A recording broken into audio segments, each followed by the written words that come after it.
If you're an author or plan to be one, get excited because this podcast is for you. Book Marketing Mentors is the only podcast dedicated to helping you successfully market and sell your book. If you're ready for empowering conversations with successful marketing mavens, then grab a coffee or tea and listen in to your host, international best-selling author Susan Friedman. Welcome to Book Marketing Mentors, the weekly podcast where you learn proven strategies, tools, ideas, and tips from the masters. Every week, I introduce you to a marketing master who will share their expertise to help you market and sell more books. Today, my special guest is Alex Strathdee. He's a best-selling author and a niche digital marketing specialist. At 21, Alex convinced 11 colleges to send his book to 40,000 plus students across the U.S. Now he's the founder of GetShelfLife.com, where he helps authors get their book into the hands of real people. His latest book is Before the Bestseller, and Alex has represented over 1,000 titles, and he's spent more than $10 million in ad spend helping his authors sell books in bulk. Alex, it's a pleasure to welcome you back to the show, and thank you for being this week's guest expert and mentor.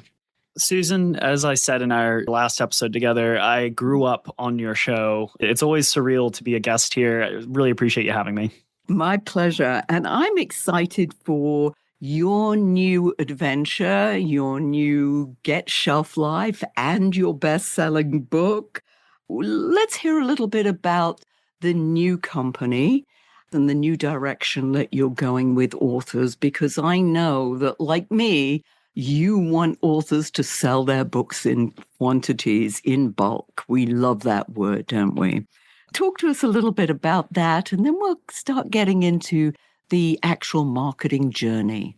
Yeah, absolutely. And you are absolutely the bulk queen. We don't specialize necessarily in bulk, but what we do specialize is getting books in the hands of real people, because so many book marketing schemes and different approaches that people take, just due to the lack of knowledge that a lot of authors have coming into the space, don't actually accomplish the goal of getting a book in the hands of someone real, right? It's a lot of like vanity, bestseller, whatever. We have grown up running a lot of Amazon ads for authors like Lewis Howes and Kim Scott, and the list goes on. And what we realized is that when you're a hammer, everything is a nail. To go off of this sort of construction analogy, authors need a house. If you want to compare their book marketing to a house, they don't need just a hammer. They need a hammer. They need a wrench. They might need plywood, or they might not need plywood. They might need like birch wood or whatever the best wood is, and they need someone to tell them like what is the best wood for their house. And so over time, we realized, well, we can only serve authors so much offering them Amazon ads. And there's a lot of authors that we just couldn't help because Amazon ads just weren't right for them. And so we've rebranded, we've been advanced Amazon ads, and now we're entering into 2025 as Shelf Life, which is this new project of being able to build the entire house for an author. I love it.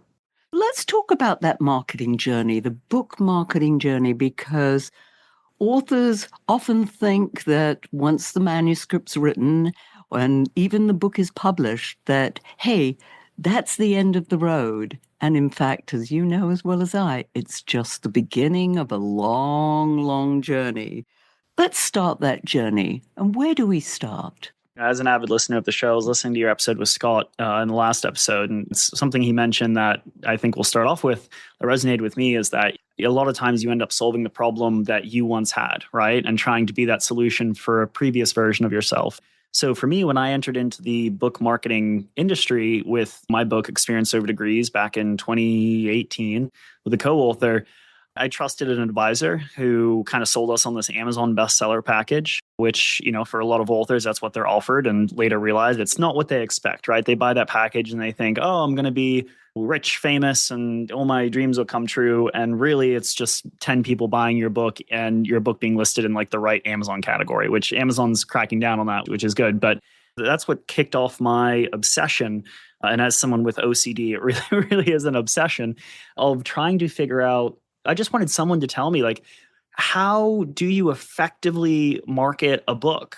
And especially as a new author, right? And then moving on, then, once you've built up a following, like at each stage of an authorship, whether you're Stephen King or Kim Scott or the next Nir Eyal who hasn't been discovered yet, like what is a methodical, a systematized approach to actually doing so? And that's where, after doing over 100 podcast episodes, interviewing some of the top authors in the world and working with some of the top authors, trying to crack that code. And that's what we've come down to, the committing to a number. It's kind of like the starting place that every author should have in their book marketing.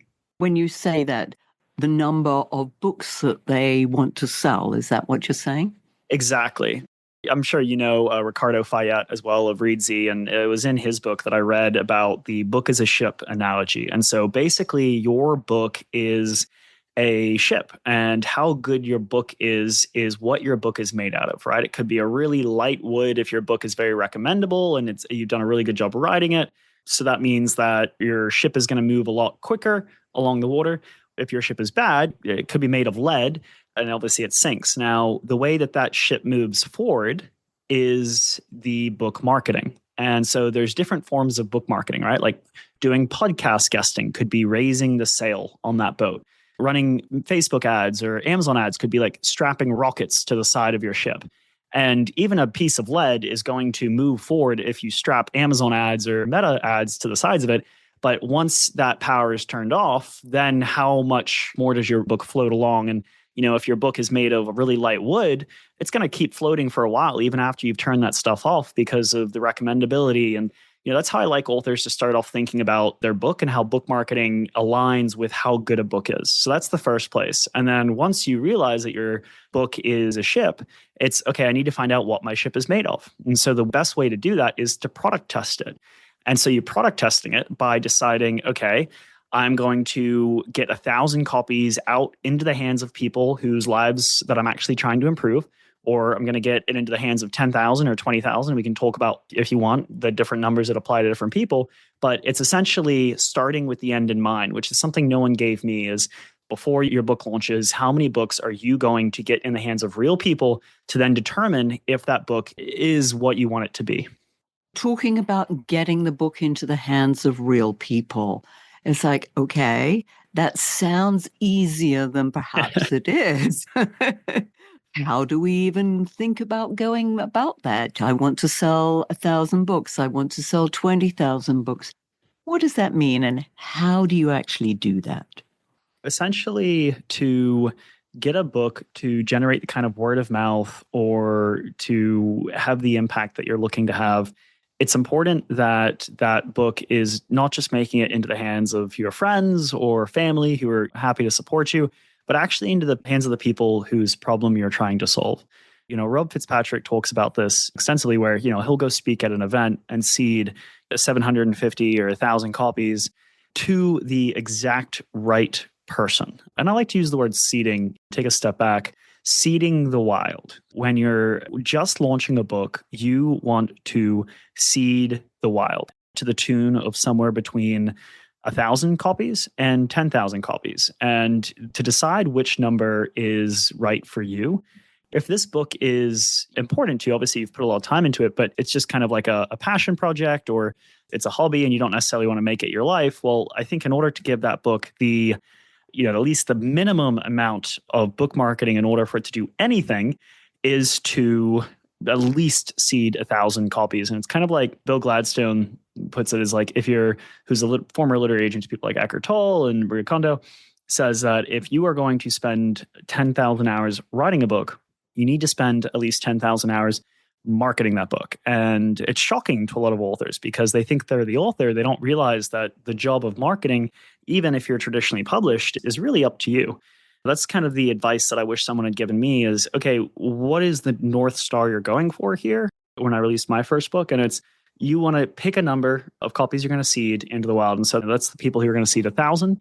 People who are going to seed, if this is your lifeblood of your business, this is really important, this is going to be the rest of your life, it's going to launch your speaking platform, then I would set that number more at 20,000 copies. And everyone else is somewhere in between. Does that make sense so far, Susan? It certainly makes sense. And I love the idea of actually putting a number, because most of the time authors just like, well, Yes, let's put it on Amazon and let's put it on social media. And as you say, once friends and family have bought the book and they're not necessarily your target audience and they're doing it out of kindness, then what?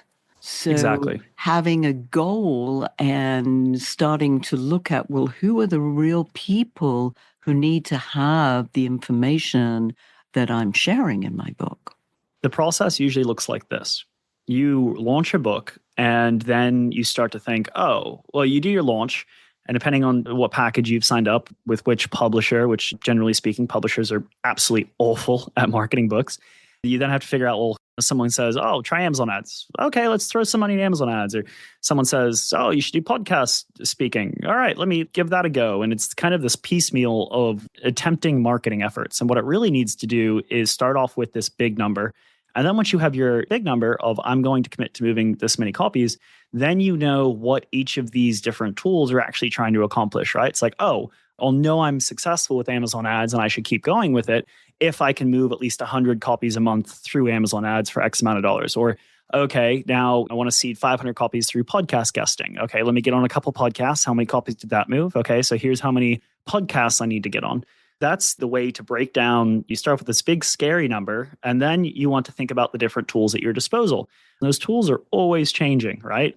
We have authors who have made their books big on TikTok alone, and that almost wasn't even a thing in the US anymore a month ago. So the marketing landscape really, really is changing, but you essentially want to decide and commit to then mini numbers of, okay, well, I'm going to use this tool to move this amount of copies and X amount of tools. And that's the thing, is this knowledge just isn't well known, which is what I've really tried to compile into this book, is what are those expectations and what are the best tools?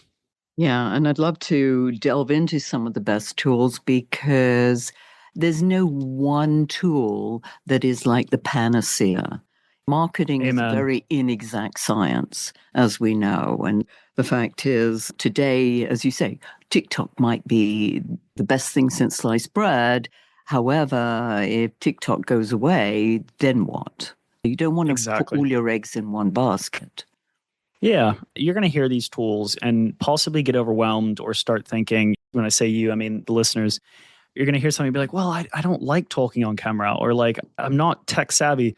The point here isn't to do all of these tools or that you need to do all these tools. Some of the top authors only pick 3 or 4 of these tools and do them really, really well. And that's all they need to do. Like this one author, Nick, I forget his last name, but he's got this book, Stop Overthinking, and he's sold over 1 million copies of that book. And he doesn't do interviews. He just straight up doesn't. I know this because I tried to interview him. And I got an email from him that was like, hey, sorry, love to support you any way I can, but I just don't do interviews. And I think that that's so smart that he really sticks to the things that he does want to do and doesn't want to do. As Susan and I go through these tools, don't feel like you need to be doing them all. Just start to hear like, oh, that's something, that might be useful or whatever have you. Does that make sense, Susan? It does. And I thank you for prefacing that because there are things that authors don't like doing. I know I talk about speaking engagements and some authors like, I don't want to do public speaking. Okay, then there are other things that you can do. So Exactly. don't feel the pressure. And the fact is that if you don't want to do it or you don't enjoy doing it, chances of you actually doing it, are pretty slim. Exactly. I covered the tools that I'm aware of based on the top authors that we work with and what they're doing, but I'm sure you have some tools too, Susan. So feel free to jump in as well at any point if any of this spurs some thoughts on your end. I mean, the first thing is always going to be starting and growing your list. By that, I mean like your email list. There's lots of arguments, and I know you've interviewed a lot of experts on email lists. I'm not the expert on email lists. It's just definitely something every single author needs to do, and it's why I make it the first one here. And it can be as simple as reaching out to 200 people on Facebook that you're friends with and saying, hey, I'm writing about this topic. Would you be interested in receiving my weekly newsletter? And that's how a lot of lists get started. And you might just being really, really consistent about asking one by one people to get on that list. And then I stole James Clear's 3-2-1 format because it makes it really, really easy for the author to sit down at the beginning of the month and put out very quick content. It doesn't take them, it's not like sitting down and thinking, oh, I have to write a whole basically book for this week's newsletter. It's like, for our newsletter, for example, our 3-2-1 format is 3 quick marketing tips for authors or marketing secrets, 2 links that are helpful for authors, and then 1 quote, right? So that's what I mean. So come up with your 3-2-1, makes it really, really easy to create content that is easy for you to produce and that people also keep coming back and read. One of the top compliments we get all the time is, I love reading your newsletter because I know it's only going to take me 3-4 minutes of my time. Like I know it's not a huge time suck. So first tool is all about the newsletter. Anything you want to add? No, but I absolutely agree with you that building your own email list, because so many authors tell me, oh, they've got so many fans and followers on Facebook or LinkedIn. And then when I ask them about their own list, it's like, oh, maybe 100 or so. And I'm like, If LinkedIn, if Facebook goes away tomorrow, you have nothing. So build that email list. So I love that it's number one. Yeah, I manually added my 500th, 600th, and 1,000 subscriber, right? Like every conversation we have with someone who is an author, at the end of my conversation, I say, hey, all you're getting is an email, but that email is basically them saying, I want to hear from you for the rest of my life, as long as you're putting out good content, right? Every single conversation is just so important. My whole team keeps a list because we all speak to 20 to 30 authors each week. Every Monday, my whole team sends me a list of the people that they have collected, the emails, so that we can put that into our newsletter list. And that's how we've grown such a big email list. So that is being really diligent about it. People try to think like, how am I going to get my first 10,000? First, focus on getting your first 500. That's an additional piece of advice I have there.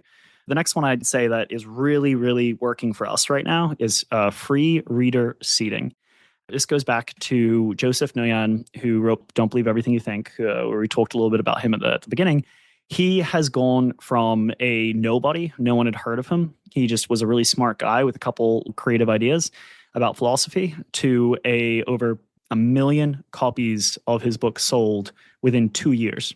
That's unbelievable. 2 years and 1 million copies. That is not just in the top 0.01% of authors that have ever existed, but also to do it in 2 years is absurd. And the way he did it is he gave away 20 to 30,000 free copies of his book in order to generate that word of mouth. There's another book, The Almanac of Naval Ravikant. And that author, Eric Jurgensen, who's the CEO of Scribe now, the ebook is free. People can get the ebook, and he's now sold over 1 million copies of that book. And that book was released in 2020. So, and the way that I would do this is, either through LinkedIn or Instagram, look for people who are, and this one is controversial. So happy to answer any questions you might have about Susan, because people aren't oftentimes willing to give away free things, especially when you're starting out. People aren't just going to come running from your book. So you need to go out and find them. So I mean, literally knowing who your ideal reader is and then finding them on Instagram and LinkedIn and messaging them and saying, hey, can I send you a free copy?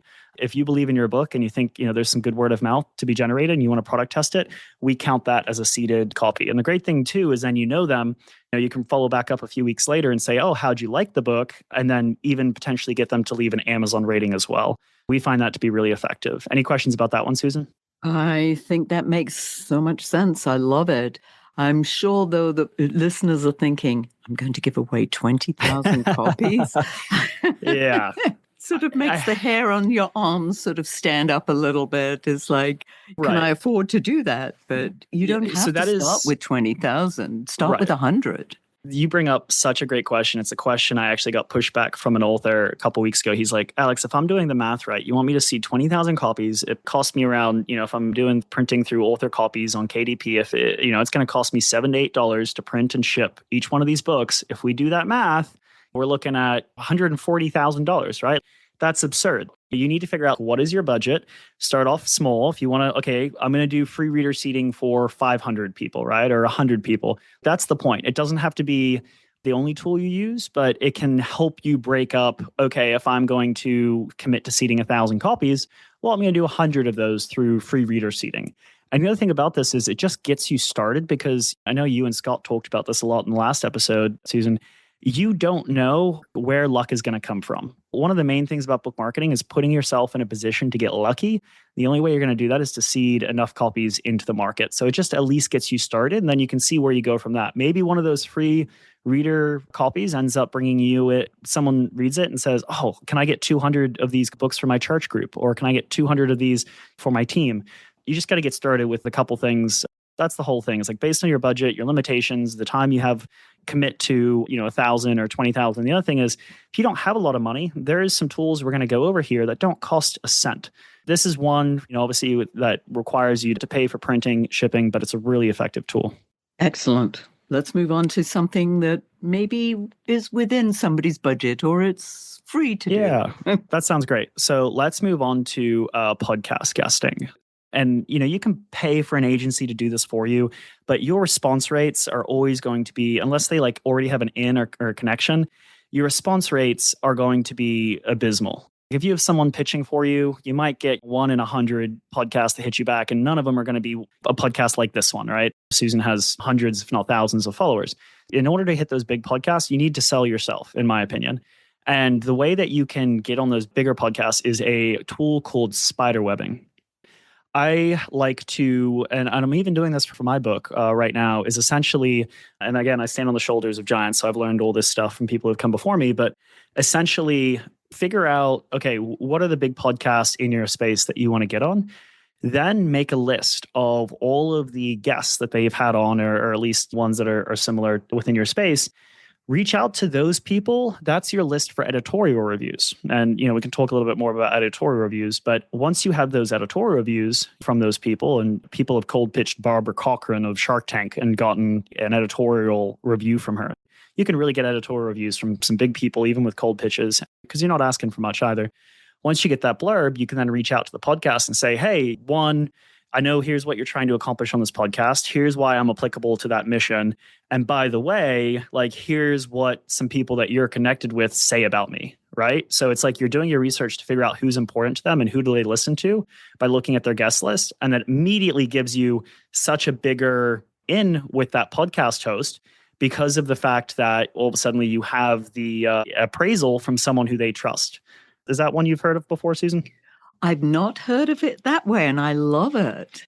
And what's interesting is that, as you and I talked earlier, podcast host came to me and said, what about Alex as a guest? And once I gave my approval, then the podcast host could reach out to you. Talk to us more about this. Is a tool, spiderwebbing? I've not heard of that one before. Yeah, I mean, that's what I mean. It's free. And so this is, if you're an author, and this is one of the things I address in the book, there's a lot of authors who have more time than money, and there's a lot of authors who have more money than time. And based on your approach, it needs to be different. If you have more time than money, use this to your advantage. Go spiderweb backwards, find your top podcast, create an Excel spreadsheet. Okay, of those top podcasts, what are the guests that they've had on? Is there any of those guests that you're connected with? And even if that level is still too high for you, okay, then go a step lower. So then, okay, do any of those guests have their own podcasts that have then had other people on that you can get editorial reviews from? So then you start off at the next tier down of podcasts. That's how you kind of tier up your podcasting, is you start by, I know last episode, which I highly recommend, going and listening to it. I literally sent it to our head of partnerships because it was such a good episode with Scott. The ability to already have some sort of relationship value going into it with some sort of recommendation is huge. Networking your way up tiers through podcasts using spiderwebbing, it's not something that costs any money. And I also recommend snail mail gets opened. People just don't send physical mail anymore. It doesn't take much energy to send an email. Thomas Umstead Jr. Has another one of my favorite book marketing podcasts. I'd love to have a chat with him. And he has his address listed on his website. And I'm like, how many people do you think are sending him a letter via snail mail versus just submitting a question on his website? I can keep you posted, Susan, if that one works out. But I'd also recommend do the least amount of effort first. Just send an email. But then if within a month that doesn't get read, or you're not getting any reply, then take the next level approach and send something through the snail mail to that person. I like it. And as you said, I'm always surprised when somebody sends me a postcard or any other kind of real mail, because most of the time I just go to the mailbox and it's just full of junk. Right. It hurts me to throw it out, but I don't need it. So yes. If someone was to send me in handwritten a pitch, I'm at the very least going to read it. And then it's up to you how good your pitch is. And that's where you want to then rely on the fact that you've built a relationship with someone they trust.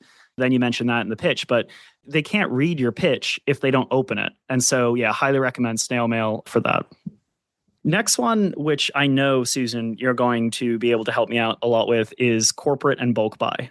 Richard Fenton and Andrea Waltz wrote a book called Go for No, and that book has now sold over 500,000 copies. And the way that they did it was by finding relevant gatekeepers or team leaders at different companies and literally sending them a package. Again, bulk email gets opened with an order form and a couple free copies of the book. Now, it worked really well for them because their book is like 70, 80 pages.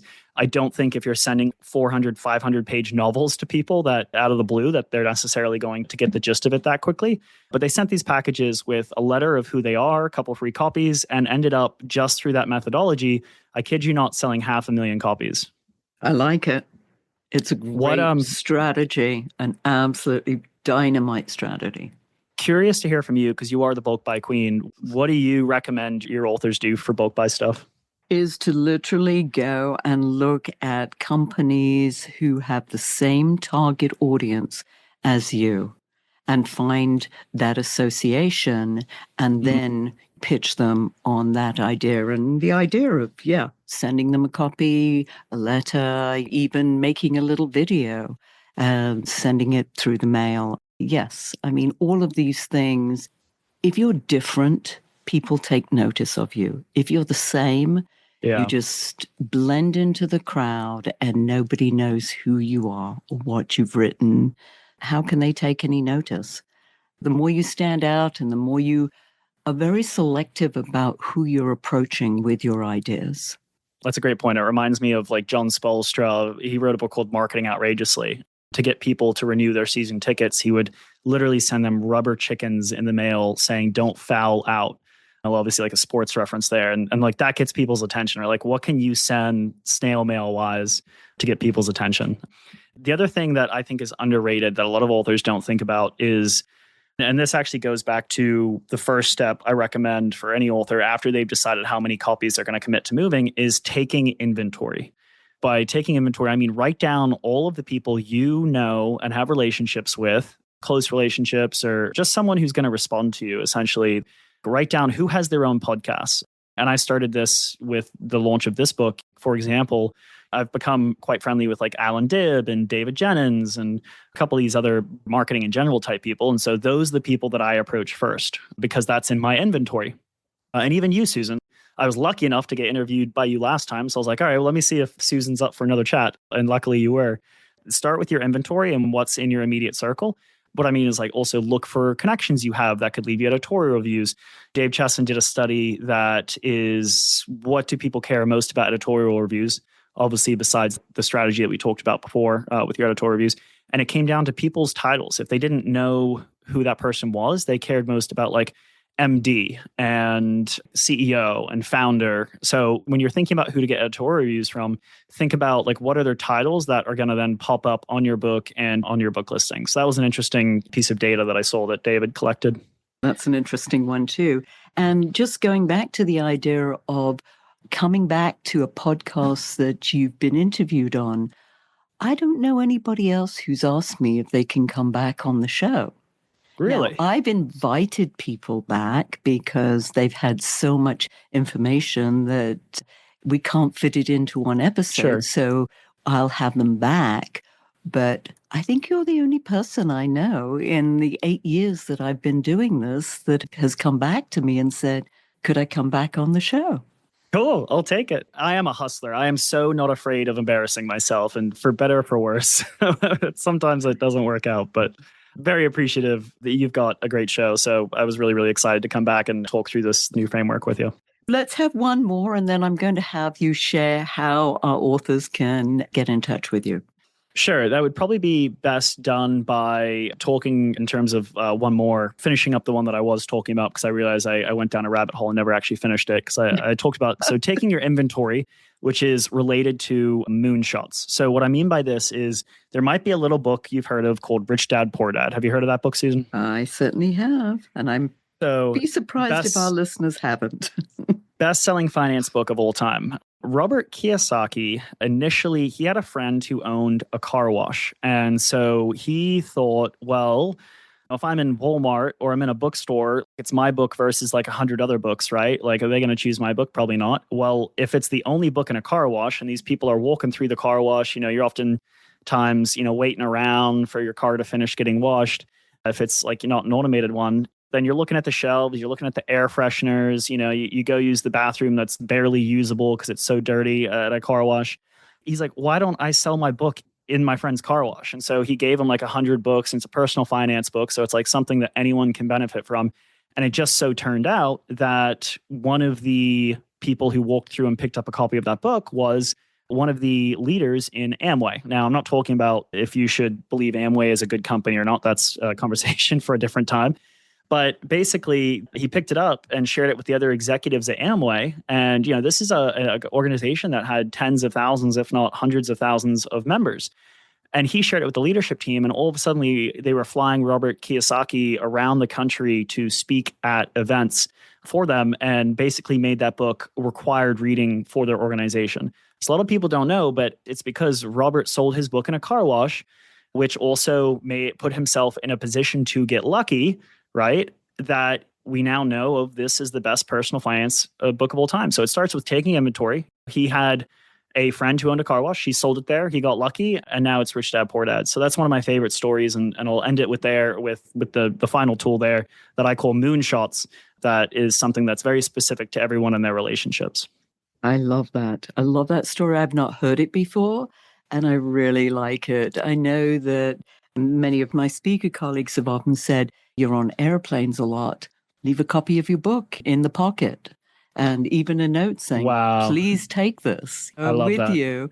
But then that's only one. I love the idea of the car wash. I mean, that's something that people could think about too. Yes. Yeah, it's like, do you have friends who own like a laundromat? All of us have local laundromats. Like, go ask the laundromat, like, hey, you can take all the proceeds, sell this at whatever price you want, or even just give them away for free. There's all this creative stuff. You just got to be willing to put yourself out there.